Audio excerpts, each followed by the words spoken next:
Hello friends, என்னடா பேக்கிங்லாம் பலமாக இருக்குன்னு பார்க்குறீங்களா? எஸ், ஒரு வழியாக மூட்டை முடிச்செல்லாம் கட்டிட்டு நாங்களும் அப்ராட் கிளம்பிட்டோம்.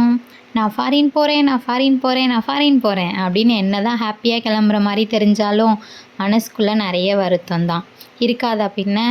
பிறந்து வளர்ந்த ஊர், அம்மா, தங்கச்சி, தம்பி, அப்பா, சொந்த பந்தம், நமக்கான கெரியர், என்ன தான் கம்மி சம்பளமாக இருந்தாலும் நமக்கு பிடிச்ச வேலை, நமக்குன்னு இண்டிபெண்ட்டாக ஒரு சேலரி, இது எல்லாத்தையும் விட்டுட்டு போகிறோன்ற கவலை மனசில் இருக்க தான் செய்யுது.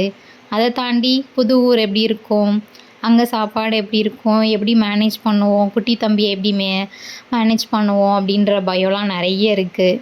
எல்லாத்தையும் கடந்து இதோ பேக்கிங்கெல்லாம் பண்ணிவிட்டு ஏர்போர்ட்டுக்கு ரீச் ஆயாச்சு. ஹாப்பியாக கிளம்புற மாதிரி தான் தெரிஞ்சிச்சு.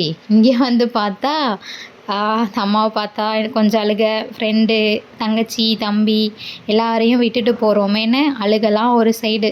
நாங்கள் அழுக, அவங்க சமாதானப்படுத்த, அப்பா ஒரு வழியாக எல்லாருக்கும் ஒரு பெரிய பாய் பாய் சொல்லிவிட்டு ஏர்போர்ட்குள்ளே கிளம்பியாச்சு. எஸ், நாங்கள் பேங்காக் கிளம்புறோம். ஹஸ்பண்டோட கெரியருக்காக 1 இயர் அங்கே பிடிஎஃப் கிடச்சிருக்கு. ஓகே, நாங்கள் எப்படி போனோம், என்ன ஃப்ளைட்டு, அங்கே எங்கே போய் ரீச் ஆக போகிறோம், எவ்வளோ நாள் இருக்க போகிறோம், இதெல்லாம் அப்கமிங் வீடியோஸில் பார்க்கலாம். தேங்க்யூ, பாய் பாய்.